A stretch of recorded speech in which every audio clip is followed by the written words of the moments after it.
할렐루야. 여러분, 다시 한번 사랑하고 축복합니다. 우리 1층과 2층에 그리고 밑에 소예배실에서도 또 많이 예배하고 있다 얘기를 들었고요. 또 온라인으로 실시간으로 미국에서도 많이 예배에 동참하고 있다는 얘기를 제가 듣고 있습니다. 어디에 계시든지 여러분이 이 예배를 또 함께 사모하는 마음으로 실시간으로 함께 해주고 계신데요. 오늘 맥주 감사 주일입니다. 지난 2021년 절반을 우리가 많이 힘든 일들이 많이 있었지만 그래도 은혜 가운데 잘 이겨냈습니다. 이제 이후로 다시 절반을 살아야 합니다. 전반전 지났고 이제 후반전인데요. 지금까지보다 더 크고 위대하신 주님의 은혜로 남은 6개월 주님 안에서 평안하고 은혜 가운데 살 수 있는 우리 모두가 될 수 있기를 주의 이름으로 축복을 드립니다. 아멘. 여러분, 몇 해 전에 미국에서 베스트셀러로 화제가 됐던 책이 하나 있습니다. 책 제목이 When Breath Becomes Air라는 책인데요. 한국말로는 이렇게 번역돼서 출판이 됐습니다. 숨결이 바람이 될 때. 혹시 읽어보신 분들 계실지 모르겠습니다. 이 책은 1977년생으로 미국의 스탠포드 대학교에서 신경외과 레지던트를 마친 장래가 촉망받았던 폴 칼라니티라는 36살의 의사가 암으로 인해 세상을 떠나기 직전에 쓴 투병 일기입니다. 미국의 의사의 연봉이 굉장히 세죠. 그런데 이 사람은 공부를 워낙에 잘해서 이 학교 저 학교에서 연봉의 50배를 줄 테니 와서 우리 학교에서 강의하라 하는 이 정도로 촉망받았던 사람이었다고 합니다. 암으로 인해 이제 세상을 떠나게 되었습니다. 그래서 그 직전에 원래 학부에서는 영문학을 전공했던 사람이었기 때문에 문장이 아주 기가 막히게 아름답습니다. 투병 일기를 적어 나간 것입니다. 투병 중에 안타깝게도 세상을 떠났기 때문에 책을 다 완성하지는 못했지만 대신에 그의 아내였던 루시라고 하는 그의 아내가 책 말미에 남편에 이어서 후기를 덧붙여서 책이 출판이 됐습니다. 저는 3년 전 선교지에서 이 책을 읽으면서 정작 저자보다도 저자의 아내가 쓴 그 후기를 읽으면서 눈물을 멈출 수가 없었던 기억이 납니다. 그래서 우리 호피 원주민 성도님들 몇몇 분들에게도 이 책을 아마존에서 사서 선물로 드리기도 했었는데요. 여러분들도 꼭 한번 읽어보시면 좋을 것 같습니다. 의사이자 환자이기도 했던 저자는요, 죽음을 앞에 두고 솔직한 자신의 심경을 책을 통해서 밝히고 있습니다. 죽는 것이 당연히 싫었겠지요. 죽는 것이 싫었지만 죽음을 두려워하고만 있지도 않았습니다. 오히려 죽음을 맞이할 때까지 하루하루를 매일매일을 충실하게 살고자 애썼던 모습이 그의 글 속에 역력히 드러납니다. 이 책에서 저자 폴 칼라니티는 이렇게 말합니다. 나는 지금과는 다른 방식으로 사는 법을 배워야 합니다. 죽음은 누구에게나 찾아오는 순회 방문객과도 같지만 설사 내가 죽어가고 있더라도 실제로 죽기 전까지는 나는 여전히 살아있습니다. 그리고 이런 말도 합니다. 내게 남은 시간이 얼마나 되는지 알기만 하면 앞으로 할 일은 명백해집니다. 만약 석 달이 남았다면 가족과 함께 시간을 보낼 것입니다. 1년이 남았다면 책을 쓸 것입니다. 10년이라면 나는 다시 사람들의 병을 고치는 일에 복귀할 것입니다. 이렇게 말하고 있습니다. 그리고 이 책의 후기에서 암과 싸우다가 마침내 세상을 떠난 남편을 회상하면서 아내인 루시는 이렇게 말을 이어갑니다.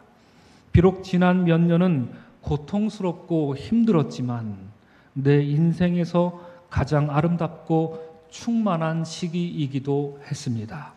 매일 삶과 죽음, 즐거움과 고통의 균형을 힘겹게 맞추면서 감사와 사랑의 새로운 깊이를 탐구한 시기였습니다. 이렇게 그 아내가 고백합니다.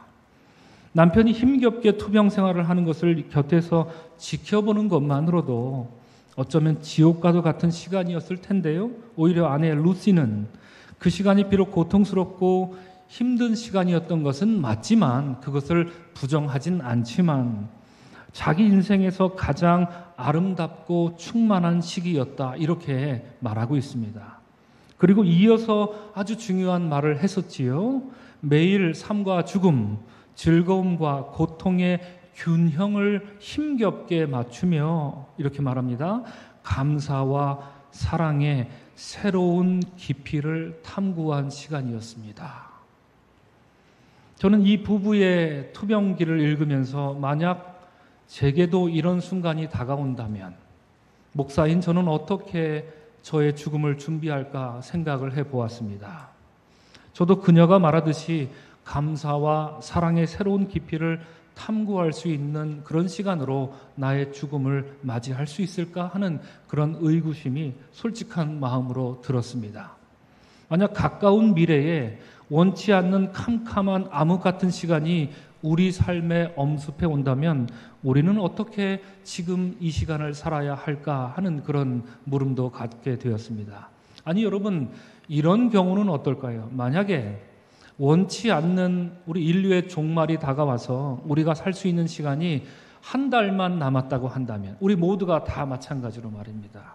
아니 혹은 일주일밖에 안 남았다면, 아니 오늘 이 예배를 드리고 오늘 밤 12시에 지구가 분명히 종말한다고 한다면 우리는 그 남은 시간을 어떻게 보내려 하겠습니까? 이런 물음을 갖게 됩니다. 이런 지구 종말을 다룬 영화들이 많이 있지요.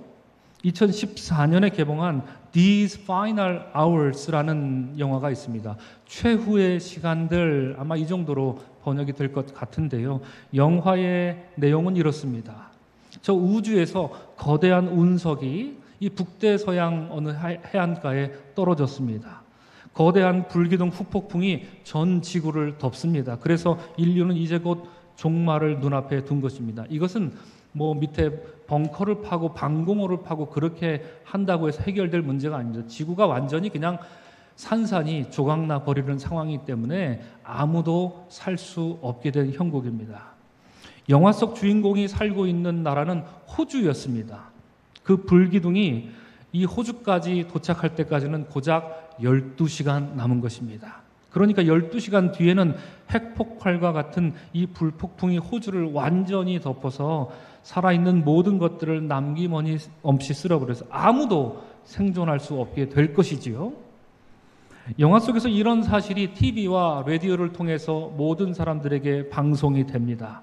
이제 12시간 후면 우리는 모두 다 죽습니다. 안타깝지만 우리는 모두 다 죽습니다. 지구에서 우리는 사라집니다. 이렇게 보도가 됩니다. 그러자 이 보도를 접한 사람들의 반응은 제각각 달랐습니다. 첫 번째로 어떤 사람들은요, 이 남겨진 시간을 환락의 파티를 보내며 시간을 보내는 사람들이 있었습니다. 이 사람들의 얘기는 그겁니다. 이제 곧 죽게 될 건데 환각 상태에 빠져 있으면 내가 죽는지 사는지 모를 것 아니냐. 그러니 그냥 그 상태로 죽겠다 해서 마약을 하고 그러면서 환각 상태에 빠진 채로 파티를 벌이고 있었던 것이지요. 또 어떤 사람들은 이미 윤리며 도덕이 완전히 무너져 버렸습니다. 아니 12시간 뒤면 우린 다 죽는데 무슨 도덕, 무슨 윤리 이런 걸 얘기하고 있어 하면서 그냥 길거리에서 묻지마 범죄를, 묻지마 살인을 막 총을 쏴서 사람을 죽이는 걸 버젓이 하는 사람들도 있었습니다. 그리고 어떤 이들은요, 12시간 후에 자기가 죽게 될 거라는 것을 견디지 못하고 스스로 목숨을 끊는 사람들도 제법 많이 나타납니다. 그리고 이럴 때 빠지지 않는 사람들이 꼭 있지요. 어떤 사람들이었을까요? 바로 광신적인 종교인들이었습니다. 그들은 마지막 종말을 종교의 힘으로 막아보겠다고 저마다 자기들이 믿는 신들의 이름을 불러가면서 기도하고 있는, 거리에 나와서 기도하고 있는 장면이 나옵니다. 그리고 이 영화는 주인공이 마지막 장면에서 사랑하는 사람을 찾아가서 화해하면서 그동안 잘못한 것을 미안하다 하면서 용서를 구하고 화해하면서 함께 부둥켜 안고 불폭풍이 오는 것을 맞이하면서 이제 그 영화가 끝나고 있습니다. 여러분 기억하시는가요? 1990년대 초에 한국을 강타했던 다미 선교회라고 있습니다. 기억하시지요? 그 사람들이 어떻게 했습니까? 1992년도 10월 28일이면 인류가 종말할 것이라고 말하면서 전국적으로 약 10,000명, 정확히는 거의 한 8,000명 정도 되는 신도들이 소위 가슴에 휴거 신분증을 달고 하늘로 올라가는 순간을 기다렸던 날이었습니다. 1992년 10월 28일. 물론 말도 안 되는 해프닝으로 끝나버린 사건이었습니다. 이들이 주장했던 것은 우리가 시한부 종말론 이렇게 부르지요. 당시 다미 선교회 본부가 마포구 성산동에 있었습니다. 아시죠? 그렇죠? 아마 여러분들 중에서도 그때를 기억하실 분들이 있으리라 생각됩니다. 저는 그날 이 가까운 냉천동에, 서대문 냉천동에 감리교신학대학에서 낮에는 도서관에서 앉아 있다가 공부했습니다. 그날 여러분. 아멘. 저녁 시간이 되어서는 때마침 군대 갔다 온 동기가 있어서, 또 휴가 나온 동기가 있어서 동기 몇몇 동기들과 함께 기숙사에 있으면서, 야, 너는 이제 군대 복귀 안 해서 좋겠다. 군대 복귀 안 하고 바로 휴고 될 거 아니야. 그랬더니 옆에 있는 친구가 저 녀석 휴고 안 될 것 같은데 다시 군대 가야 되겠는데 막 이런 말로 서로 농을 주고받곤 했었고요. 우리 중에 누가 휴거가 되면 붙잡고 따라 올라가자고 하면서 막 잡을 준비를 막 이렇게 하는 장난을 치기도 했었습니다. 여러분, 여담이지만 그 소동을 피웠던 1992년 10월 28일 당일날 당시 다미 선교회를 주도했던 이장님이라는 목사는 이미 사기죄로 감옥에 들어가 있었지요. 그러니까 이 사람이 휴거가 되면 이 사람은 감옥에서 휴거가 되었을 것입니다. 그래서 그날 다미 선교회의 마지막 예배를 인도하던 사람은 이름하여 장만호 씨입니다. 그런데 이 사람이 그 사건 이후에 미국으로 건너가서 지금은 장조셉이라는 이름을 바꿔서는요, 2013년 얼마 전에는 베리칩에 숨겨진 사단의 역사, 이런 책을 출판을 했습니다. 아마 여러분들도 들어보신 분들 계실 겁니다. 유튜브나 이런 통해서 들어보신 분들 있을 겁니다. 그래서 미국 이민교회를 적잖이 흔들어 놓았습니다. 저도 평소에 친밀하게 교제하던 장로님들, 권사님들 막 득달같이 저한테 그 유튜브 동영상 링크를 보내면서 선교사님 이거 보세요. 난리 났습니다. 큰일 났습니다. 지구가 멸망할 것 같아요. 이러면 안 되는, 이러면서 저한테 그걸 보냈던 사람이었습니다.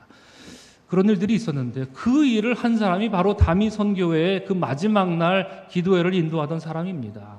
모든 것을 성경을 자의적으로 해석하면서 자기 입맛에 맞게 지금 일어나는 상황을 자기 마음대로 막 해석해 가면서 성경을 구약, 신약 여기저기 덕지덕지 붙어가면서 성경을 천박하게 해석하는 사람들 지금도 여전합니다. 겉으로 보면 그럴싸하게 포장을 해놨기 때문에 잘 모르는 사람들이 들으면 또 시나리오를 잘 만들어 놨기 때문에 사람들이 그것을 보고 유튜브 강의를 들으면 많이 속아 넘어갈 것도 같더라고요. 저도 들어보았더니요. 여러분, 우리 기독교는요, 분명 종말을 믿습니다. 우리의 신앙은 주님이신 예수 그리스도께서 재림하실 것과 그에 따른 최후 승리를 굳게 믿습니다. 그것은 신약 성경 이곳저곳에서 공통적으로 가르쳐주고 있는 내용이기도 하고요. 사실 이러한 믿음 없이는 그저 건조하고 메마른 신앙생활을 하기 십상입니다. 기독교의 종말론은 모든 기독교인들이 늘 언제나 가슴에 품고 소망으로 기대하며 살아야 할 매우 중요한 가르침입니다. 사실 종말론이야말로 여러분, 기독교인들을 기독교인답게 만들어주는 가르침입니다. 종말론적으로 살지 않으면 안 됩니다. 우리 그리스도인들은 말이죠. 그러면 여러분, 기독교가 가르치고 있는 종말론은 무엇이겠습니까?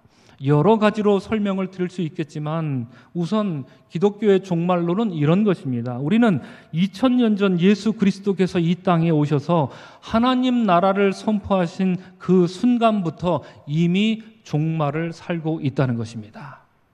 그래서 바울은 그의 편지 에베소서나 빌립보서나 그리고 데살로니가 전서와 후서에서 이런 인사를 종종 합니다. 종말로 형제들아, 많이들 들어보셨죠? 많이들 읽어보셨죠? 그 말은 곧 바울도 그가 살고 있던 시대를 이미 종말의 때다 이렇게 선포했던 것이고 그렇게 인지하고 있었다는 얘기입니다. 예수 그리스도께서 이 땅에 오셔서 사역을 시작하신 바로 그 순간부터 종말은 이미 시작됐기 때문입니다. 그러므로 여러분, 우리는 하루를 살더라도 그 날이, 이 날이, 오늘이 마치 세상의 마지막 날을 사는 것처럼 살아야 합니다. 이것이 성경이 우리에게 말하는 종말에 대한 가르침입니다. 그래서 우리가 믿고 있는 종말을 영어로는요, already but not yet 이라고 해서요.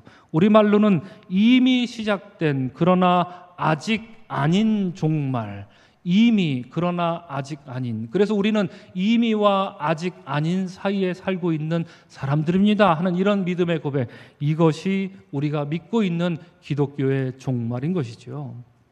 예수 그리스도께서 재림하시는 그날까지 우리 주님이 선포하신 하나님 나라를 위해서 서로 사랑하고 선교하는 믿음의 공동체를 부단히 만들어 나가야 할 책임이 그러므로 우리 모든 그리스도인들에게 있는 것입니다. 우리 사랑하는 서강의 성도 여러분, 우리 주님이 오시는 그날까지 우리에게 맡겨주신 소임을 여러분 부지런히 찾고 깨달아서 주님의 몸된 교회와 또한 여러분 각자에게 맡겨주신 그 선교적 사명을 찾고 감당하고 헌신하는 우리의 삶이 될 수 있기를 주님의 이름으로 축원을 드립니다. 아멘.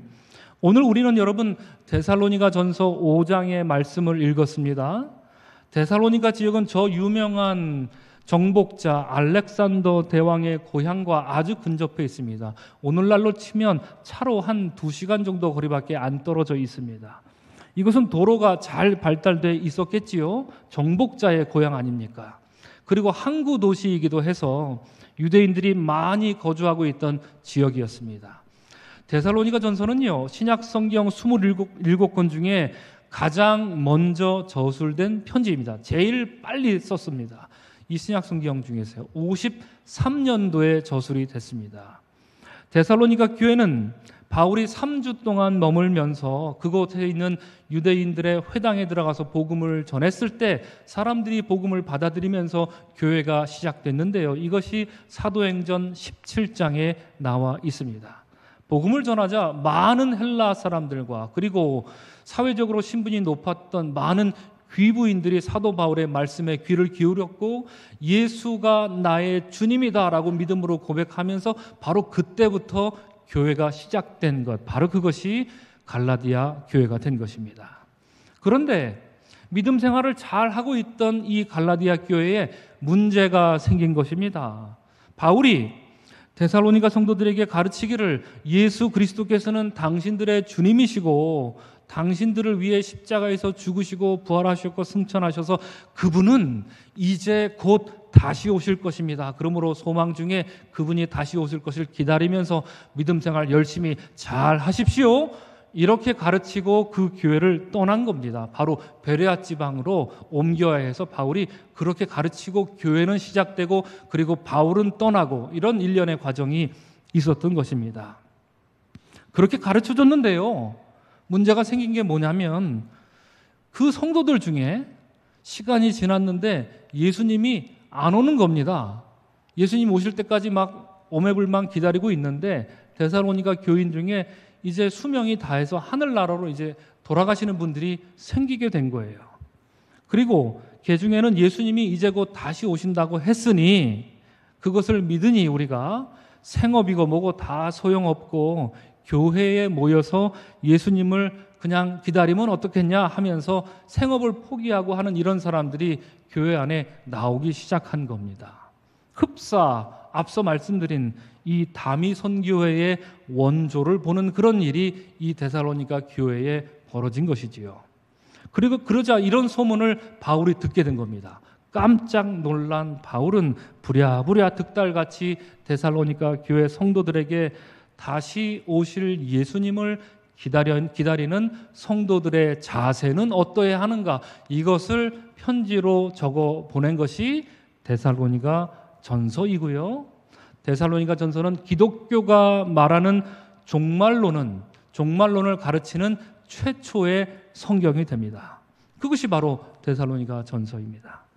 여러분, 하기사 여러분, 우리가 데살로니가 교인이었다면 당시에 말입니다, 많이 헷갈렸을 것 같습니다. 제가 그 교인이었어도 그랬을 것 같습니다. 당시 교인들은요, 오늘날 우리들처럼 이렇게 성경을 갖고 있었습니까? 제대로 된 찬송가가 있었습니까? 아무것도 없었습니다. 이런 경전, 이게 27권으로 우리 손에 들어오게 된 것이 거의 400년이 다 돼서 27권이 완벽하게 만들어져서 우리에게 이 손에 이렇게 들어온 것이지요. 그러니 50년도에 살았던 성도들은 이런 신약 성경은 구경도 못 해봤을 것이고요. 예수님이 어떤 분인지 이렇게 직접 읽으면서 은혜를 받고 이런 걸 전혀 누리지 못했던 것이지요. 그저 구약 성경 말씀을 나누면서 그런 분이 우리 예수님일 거야 이렇게 말하고요. 또 사도들이 전해주는 예수님에 대한 구전 이야기, 예수님이 살아계실 때 이렇게 말씀하셨어, 이런 얘기를 그냥 귀에서 귀로 이렇게 입에서 입으로 전해지는 대로만 들을 수밖에 없었던 것입니다. 그러니 믿음 생활을 해도 무엇을 기준으로 해야 할지 알았을까요? 몰랐을까요? 알 수가 없었을 것입니다. 데살로니가 교회가 세워진 직후에 다시 말씀드리면 바울은 베레아 지역으로 또 자리를 옮겼기 때문에 누구한테 물어볼 사람도 없었던 것입니다. 그러니까 이런 혼란이 있었던 것도 지극히 당연했을 것 같습니다. 오늘 우리가 함께 읽은 여러분 데살로니가 전서 5장이 바로 이 서신의 핵심적인 내용이고요. 이것이 바울이 가르치는 종말에 대한 가르침입니다. 잠시 요약해드리면 이런 것입니다. 첫째로 여러분, 사도 바울은 예수님의 재림은 밤에 도둑같이 임할 것이다, 이렇게 2절에서 말하고 있죠. 그렇죠? 그리고 그러므로 깨어서 정신을 차리고 있어라, 이렇게 바울이 5장 전반부에서 얘기합니다. 둘째로, 그러므로 정신을 차리고 믿음과 사랑의 호심경을 붙이고 구원의 소망의 투구를 쓰자. 8절을 한번 보시면 이렇게 얘기를 해주고 있습니다. 정신 차리라, 그리고 믿음과 사랑의 호심경을 붙이고 구원의 소망의 투구를 쓰자.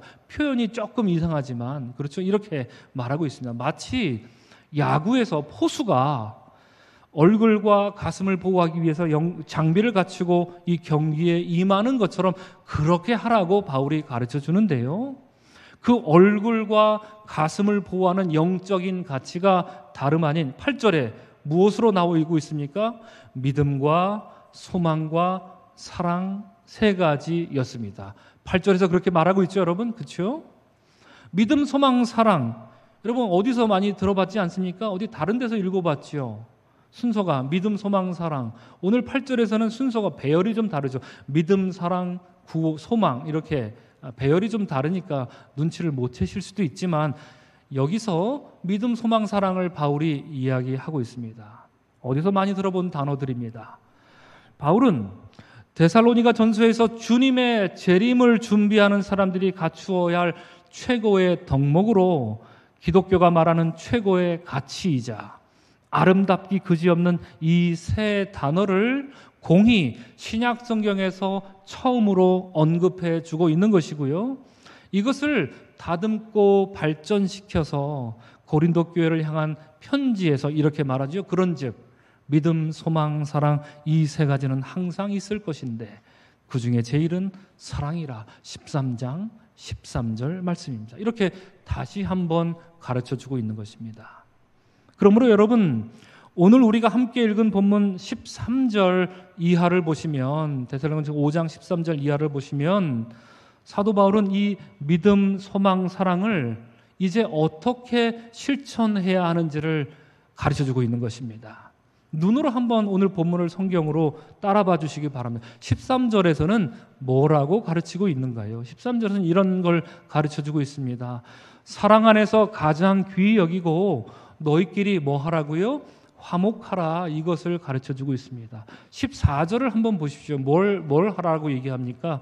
게으른 자들을 권계하고 마음이 약한 자들을 격려해주며 힘없는 자들을 붙들어주며 모든 사람에게 오래 참으라. 이렇게 14절에서 가르쳐. 15절에서는 뭐라고 가르쳐주고 있습니까? 악을 악으로 갚지 말고 서로, 그리고 모든 사람에게 항상 선을 행하라 이렇게 말하고 있습니다. 여러분, 이 13, 14, 15절 이 세 개의 구절 속에서 믿음과 소망과 사랑의 가치를 발견하셨습니까? 이 말씀 속에 녹아져 있지요. 그렇죠? 이 13절, 14절, 15절 이렇게 행하려면 믿음 없이 할 수 없습니다. 이렇게 행하려면 마음에 소망을 품지 않으면 이렇게 행할 수가 없습니다. 무엇보다 이렇게 13절, 14절, 15절 이렇게 행하려면 사랑이 없으면 할 수가 없습니다. 그러므로 사도 바울이 밤에 도둑처럼 임하실 주님의 재림을 너희들이 정령코 기다리는 그런 성도들이라면 이런 거 하면서 기다리는 겁니다. 믿음과 소망과 사랑 안에서 화목하면서 기다리라는 얘기입니다.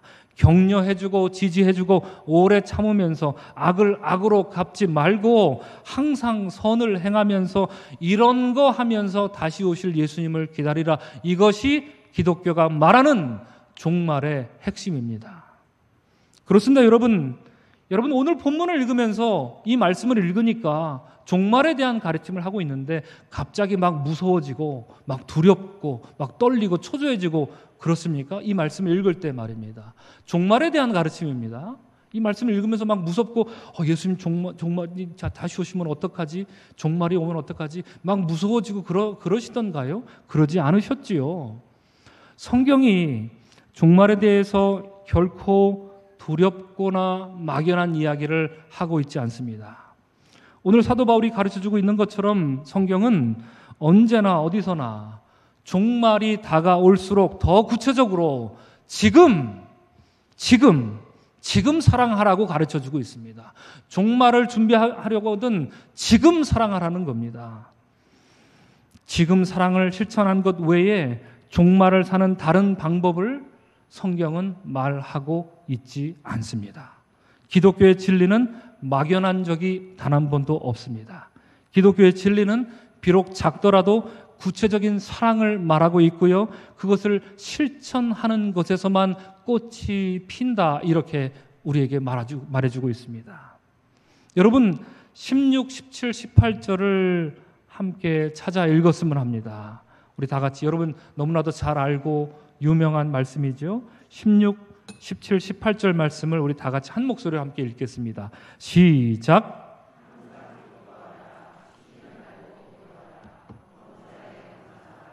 이것이 그리스도 예수 안에서 하나님의 뜻이니라. 아멘, 아멘. 우리 사랑하는 서강의 성도 여러분, 맥주 감사 예배를 드리는 오늘 지난 2021년의 절반을 되돌아볼 때에 여러분 우리들은 과연 항상 기뻐했고 쉬지 않고 기도했으며 범사에 감사하는 삶을 살아왔던가요? 여러분 어떠십니까? 이것이 그리스도 예수 안에서 우리를 향한 하나님의 뜻이다 이렇게 바울이 못 박아 말하고 있는데 이 말씀 앞에서 우리가 스스로에게 점수를 매긴다면 1점부터 10점까지 과연 나는 나에게 몇 점의 점수를 줄 수 있을까요? 서강대학교에서 영문학을 가르치셨던 장영희 교수님이 있습니다. 이분은 2009년도에 소천하셨는데요. 돌아가시기 전에 이런 말씀을 하신 적이 있습니다. 내가 살아온 나날은 어쩌면 기적인지도 모른다. 힘들어서, 아파서, 너무 짐이 무거워서 어떻게 살까 늘 노심초사했고 고통의 나날이 끝나지 않을 것 같았는데 결국은 하루하루를 성실하게 열심히 살며 잘 이겨냈다. 그리고 이제 그런 힘으로 더욱 아름다운 기적을 만들어갈 것이다. 이렇게 이분이 돌아가시기 얼마 전에 이런 말을 남겼습니다. 살아온 기적, 살아갈 기적이라는 책에서요. 여러분 우리는 때로 어떻게 하면 항상 기뻐할까? 어떻게 하는 게 쉬지 말고 기도하는 것일까? 어떻게 하면 범사에 감사할 수 있을까 하면서 골똘해지곤 합니다. 그러나 여러분 이 말씀은요, 이 항상 기뻐하라 쉬지 말고 기도하라 범사에 이 말씀은 여러분들이 그리고 어떤 목사님 누구라도 아무리 말씀을 잘 분석해 봐야 풀리지 않는 말씀입니다. 단언컨대 여러분, 이 말씀은 머리로 이렇게 저렇게 이해한다고 해서 우리 삶에 적용할 수 있는 것이 아닙니다. 그런 성질의 것이 되지가 않습니다. 왜냐하면 16, 17, 18절 이 말씀은 하루하루 성실하게 열심히 살며 이겨낸 사람들에게 주시는, 결과적으로 주어지는 하나님의 축복이기 때문입니다. 어떻게 항상 기뻐할 수 있을까? 어떻게 하면 항상 기뻐할 수 있지? 이런 생각하지 말라는 얘기를 하고 있습니다. 우리에게 말입니다. 그럴 생각이 있으면 그럴 시간에 지금 당장 도움이 필요한 사람을 도우라 얘기하고 있습니다. 그것이 종말을 사는 그리스도인의 삶의 자세라는 얘기를 하고 있습니다. 작더라도 사랑을 실천하면 너희는 기쁨이 너희 안에서 마르지 않고 샘솟는 것을 알게 될 것이라는 약속의 말씀인 것이죠. 어떻게 하는 게 쉬지 않고 기도하는 것일까? 이런 생각이 들거들랑, 이런 생각할 시간이 있거들랑 기도가 필요한 이들을 위해서 지금 당장 기도해 주라는 얘기입니다. 뭐가 끊임없이 기도하는 걸까? 그런 생각하지 말라는 얘기예요. 기도가 필요한 사람을 위해서 그거 생각할 시간이 있으면 기도해 주라는 얘기입니다. 누군가를 위해 기도하는 습관을 갖게 되면 기도가 필요한 또 다른 사람들의 이름이 떠오르게 될 것이고, 그러면 그 기도는 계속해서 꼬리에 꼬리를 물고 끊임없이 멈춤 없이 기도하는 사람이 너는 될 것이다. 이것이 종말을 기다리는 우리들의 삶의 자세다 말해주고 있는 것이죠. 어떻게 하면 범사에 감사할 수 있을까? 여러분, 다시 말씀드리자면 이렇게 거창한 생각으로 범사에 감사한다. 참 거창하지요. 모든 일에 감사한다. 이렇게 거창한 생각으로 골똘할 시간이 있으면 차라리 살아온 날들을 돌아보거라 하는 것입니다. 그러면 지금까지 내가 살아온 것이 저절로 된 것이 아니라 그것 자체가 기적이었음을 알게 될 것이고, 그러면 너는 그로 인해 감사하지 않고는 못 배길 것이다. 이것을 우리에게 말해주고 있는 것이지요. 내가 기억하는 그 고통스럽고 원망스러운 시간들, 그 시간 뒤에 내가 있었노라 주님이 말씀하고 계시는 것입니다. 우리 사랑하는 서강의 성도 여러분, 종말의 때에 우리는 화목하고 격려하고 지지해주고 오래 참으며 악을 악으로 갚지 말고 항상 선을 행하기 위하여 작은 무엇이라도 지금 믿음과 소망과 사랑으로 행할 수 있는 여러분들 될 수 있기를 주의 이름으로 축원합니다. 그런 작은 행함 속에서 우리에게 주시는 마르지 않는 소망의 기쁨, 멈출 수 없는 믿음의 기도, 그리고 살아온 모든 것이 기적이었음을 고백하는 눈물 젖은 감사의 고백만이 여러분들의 삶의 넘침으로 이후로 우리가 살아갈 기적까지도 기대하는 이 종말의 때 온전히 회복하는 그런 감사가 넘치는 우리 모두가 될 수 있기를 주님의 이름으로 축원합니다. 아멘. 기도하겠습니다. 지금까지 지내온 것을 돌이켜보니 모든 것이 주님의 은혜였습니다. 지금까지 우리가 살아왔다는 것만으로도 이것은 기적이었습니다. 주님, 지난 날들을 돌이켜보며 마음으로부터 샘솟는 감사를 주께 드리는 오늘, 이 맥주 감사절을 맞아 지난 절반의 시간 동안 우리와 함께 해주셨던 주님을 찬양하며 이제 우리에게 남겨주신 살아갈 기적들, 이제 후반전에 들어서는 우리 사랑하는 서강의 모든 성도들 삶 속에 그 가정 위에 함께 해주셔서 이후로 언제나 믿음과 소망과 사랑 속에서 주께 감사하는 우리의 삶이 되게 하여 주시옵소서. 축복하며 예수님의 이름으로 기도합니다. 아멘.